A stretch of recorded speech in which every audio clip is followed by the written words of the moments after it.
Hello mga sangkay, magandang umaga po sa inyong lahat. Yung mga kababayan ko po na nandito ngayon sa Germany, magandang umaga po. At sa Pilipinas naman, magandang hapon po sa inyo dyan. At kung saan man po kayo ngayon, magandang tanghali or gabi. Ngayong araw na ito ay gusto ko po sana i-share sa inyo ang mga naging side effects ng aking first dose ng vaccine.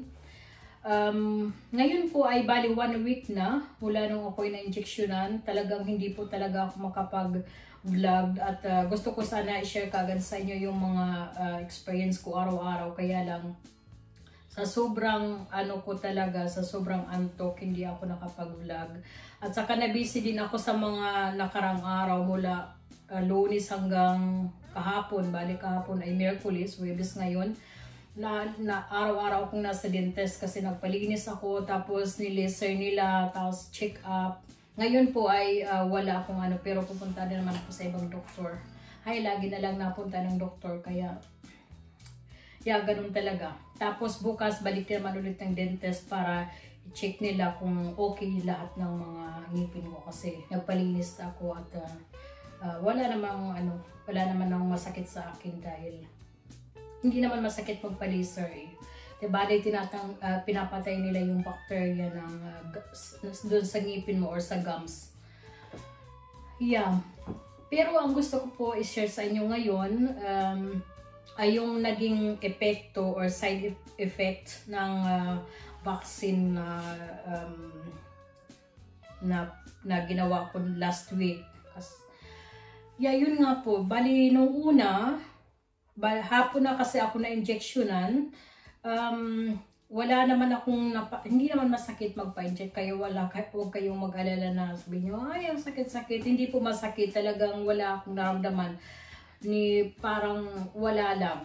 Pero after 2 hours, talagang sumakit na yung aking, braso kung saan na-injectionan, hanggang kinabukasan yun.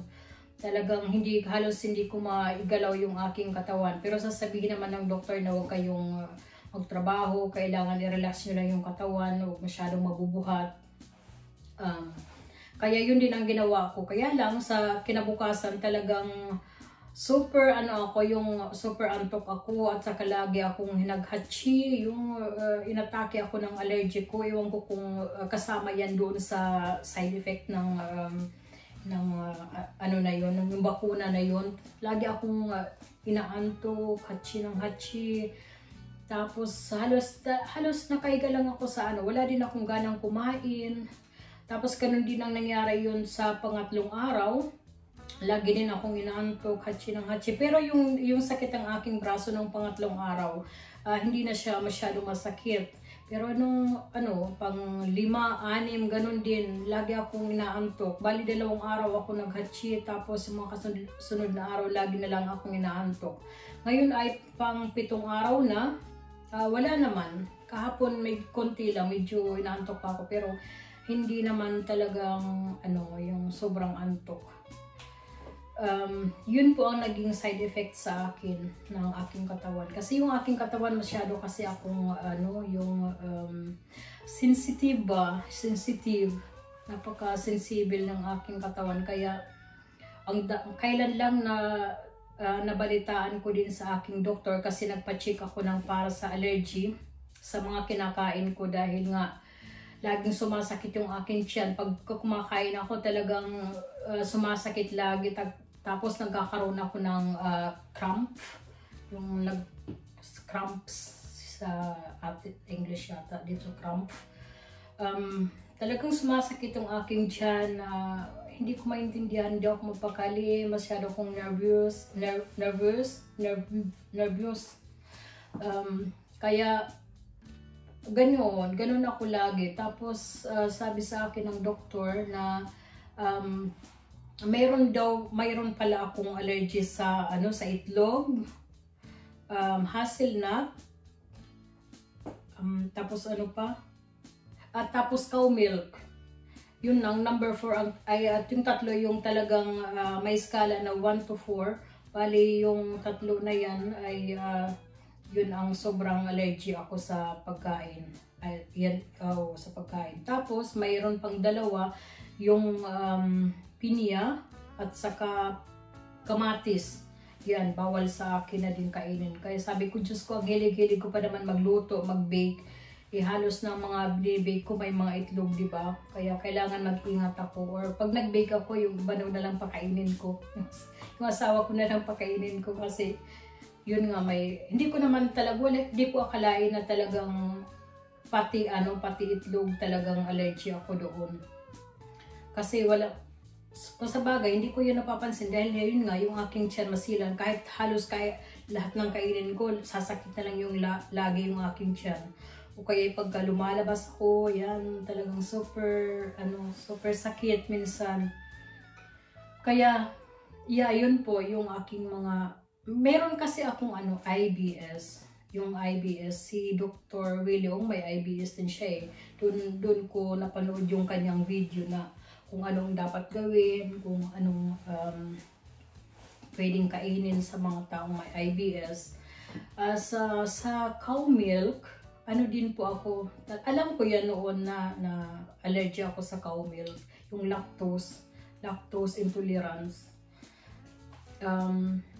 Alam ko yan kasi nagpa-check up na ako dito sa doktor na mayroon akong milk o lactose intolerance, pati din fructose intolerance din ako. Kaya ang daming bawal, kailangan mag-iingat ka. Isa-search ko sa internet kung ano yung mga yung mataas yung fructose at saka yung ang tawag doon? Lactose. Kailangan mag-iingat ako kung anong pagkain ang meron dahil kagaya ng mga chocolate, may mga milk yan dyan. Kung saan nila yan inalalagay, di ba, yung mga milk. Kaya kailangan titingnan ko sa mga label at para makita ko kung anong pwede kong kainin at hindi. Kaya minsan nakaka-stress din ba yung gustong-gusto mong kumain tapos kailangan mo tingnan yung mga nakalagay kung mayroon doon. Tapos nadagdagan pa ngayon ng itlog at saka kamatis, pinya na yun ang mga gustong-gusto kong kainin. So ngayon bawal sa akin. Pero wala akong magagawa, ganun talaga. Yun ang naging reaction ng aking katawan. Yung iba yung allergy nila. Ako naman yun ang allergy ko. Kaya mag-iingat na lang ako sa kinakain para maiwasan yung mga ganyang sitwasyon. So guys, napahaba na yata yung aking video kung ano na-share ko sa inyo. Ngayon po ay alis muna kami at anong oras na mag-alas 11 na yata dito at pupunta kami sa doktor at mayroon din pinapagawa sa akin na kailangan i-check up yung mga basta. Hindi ko lang muna sasabihin sa inyo. At saka ko na lang sasabihin pagka nandoon na yung result. Kasi yun nga, sa sobrang masilan yung aking katawan, kailangan ko talagang i-check yung ibang part. Kung anong meron pa bukod sa mga allergy.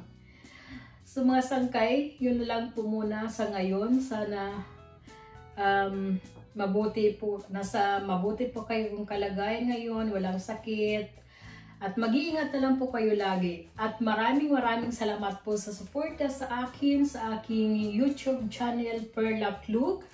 At sa mga hindi pa po nakakapag-subscribe ng aking YouTube channel, please subscribe. Hit nyo lang po yung bell button para lagi po kayong updated sa mga susunod kong mga video. At sa mga mahilig din po magluto, mayroon din po akong isang YouTube channel, Waray in Germany. I-search niyo lang po or i-ano ko sa link doon sa inbox para makita niyo po yung aking mga recipe doon. Marami pong mga masasarap na pagkain. Kaya maraming salamat po at lagi po kayong mag-iingat. God bless you all, guys. Thank you so much. Bye.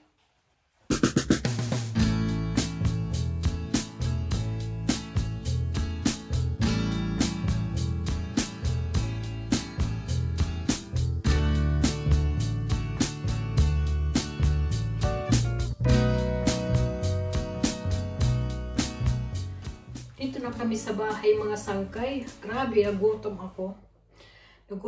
Ito yung gumawa ako ng tinapay. Tapos ito yung palaman ko.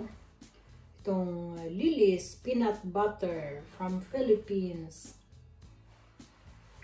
Yan ang ko ngayon. Hindi kasi ako kumain kanina bago kami umalis. Nagkape lang ako. Dahil pagka lumalabas ako na puno yung aking tiyan, mas lalong irritable yung aking tiyan. Kaya ang ginawa ko, saka na ako kumain. Mag-alauna na hindi pa ako mag-alas 2 na nga, 1:30. Hindi pa ako nag-aalmusal. Kaya napansin ko talaga na gutom na ako. Kaya kakain muna ako mga sangkay.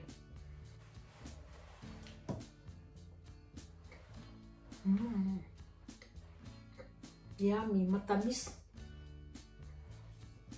Yung peanut butter dito hindi masyadong matamis. Pero matamis siya.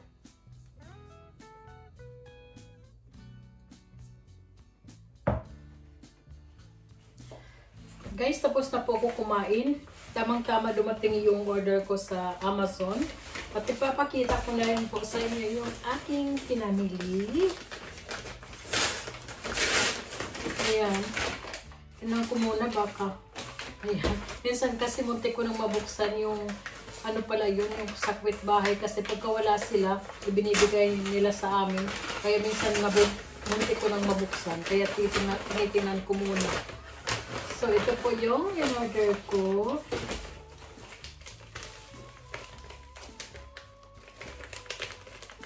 Sarap! Ano kaya ito?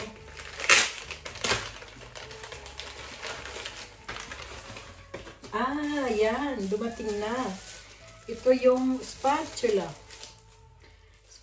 Kasi yung nabili ko dati, nasira na dito, napunit yung dito niya, oh. Kaya bumili ako ng bago. May siya. Holtz, may kahoy. Yan, ganda. Matibay. So, yung isa naman, tingnan natin kung ano ito. Alam ko na kung ano ito. Tingnan natin. Alam nyo guys, kanina, yung pinuntahan namin, di ba sabi ko punta kami sa doktor, na may doon, inispere yung kalsada, yung ni-block ba yung kalsada, kaya hindi kami makadiretso. So, nangyari, pumunta kami sa ibang, hindi nag-function yung aming navigator, kaya medyo napalayo yung namin, yung pinuntahan namin, medyo napalayo, kaya tagal namin on the way. Tapos traffic pa, kaya tagal namin, kaya nagutom. Buti na lang wala akong appointment kasi may kinuha lang ako doon sa doktor. Kaya nakaano din kami. So buksan na, nakauwi din kami ng after ilang hours. Siguro may alas 11 kami dumating, mag alas 12, yung pasado 1:30 na ngayon. Kaya gutom. Sa mga sangkay, ito po yung in-order ko. Ang ganda ng pagkabalot niya. Kasi, po siya ito, babasagin. Yan. Ito po ay from Villeroy and Boch na glass. Ito ay para sa latte macchiato. Villeroy and Boch. Pero hindi original yung kanyang pinaglagyan. Pero ito nakalagay siya. Villeroy and Boch. Kasi yung mga namin, yung mga gamit namin sa kusina ay halos lahat Villeroy and Boch. Pati yung mga plato namin, mga Villeroy and Boch. Makita ko po sa inyo. Ayan. Villeroy and Boch with. Tapos yung mga plato namin, at saka mga ano ang tawag doon, kasi isang set yung binili namin, kaya yun, lahat sila Villeroy and Boch. Maganda sa Villeroy and Boch kasi pagka may nasira, halimbawa mabasag yung isang plato or isang baso, pwede kang bumili ng isahan, hindi mo na kailangan bumili ng isang set. Hindi kagaya sa iba, di ba? Pag bumili tayo ng isang set na plato. Pag nabasag ang isa, bibili ko ulit ang isang set kasi hindi ka makakabili ng tig-isang piraso. Pero ang maganda dito sa Valeroy & Book dahil makakabili ka ng isa-isa. Kagaya ng tasa, minsan nabasag namin yung isang tasa. Yan, pwede ka mag-order ulit ng isa para makumpleto ulit yung yung isang dosena mo. So yan, masangkay. Ang ganda ng pagkabalot niya. Yan siya. Tapos ito siya, yung kanyang latte macchiato, para sa latte macchiato. Ang ganda niya. Pwede din tea, lagyan ng tea. Ang ganda ng lagayan. Ito ay wave. Yung mga namin ay wave ang tatak nila. Ganyan. Ito naman yung tasa na tingnan nyo, wave din. Yan ang sign ng wave nila. Flat na wave. Ang pagka yan, Valeroy & Book din ito. So mga sangkay, tiningnan ko yung pinag-orderan ko nitong talagang fake siya. Kaya palang tataka ako na bakit hindi original yung kanyang cartoon. Kasi normally mga sangkay, mayroon talaga yung lagayan ng ng Valeroy & Book. Kasi nga, hindi lang ito mumurahin eh. Kaya nagtaka ako, bakit yung nila, yung nilagayan nila, yung normal na cartoon, hindi nakalagay na Valeroy & Book. Kaya ang ginawa namin, kasi pwede mo naman ibalik eh. Ibabalik ko ito at kasi unfair naman, order ka tapos mahal yung bayad mo, tapos ang matatanggap mo ay piki. Talagang ganun lang siya. Dapat may nakalagay na Amazon na Valeroy & Book. Kaya balik natin mga sangkay. Ibali ng magbayad ka ng medyo mahal. Basta yung original.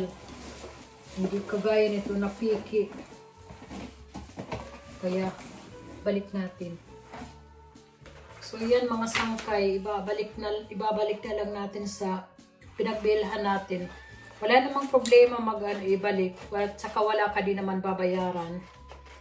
At masusunod, mag-iingat na lang tayo sa orderin natin kasi hindi lahat ng mga nagtitinda ay mga honest. Kaya ganun talaga ang buhay. Dapat muna, tinitingnan muna bago bumili. Kaya hindi ko naman tinignan kasi masyado akong may tiwala sa mga tao. Kaya yun. Kaya balik na lang natin. So yan. Mamaya pag naglakad, kami, kasi araw-araw kami naglalakad. Dalhin ko na lang sa sa post office. Malapit lang naman yung post office sa amin na pwedeng lakarin. Kaya yan.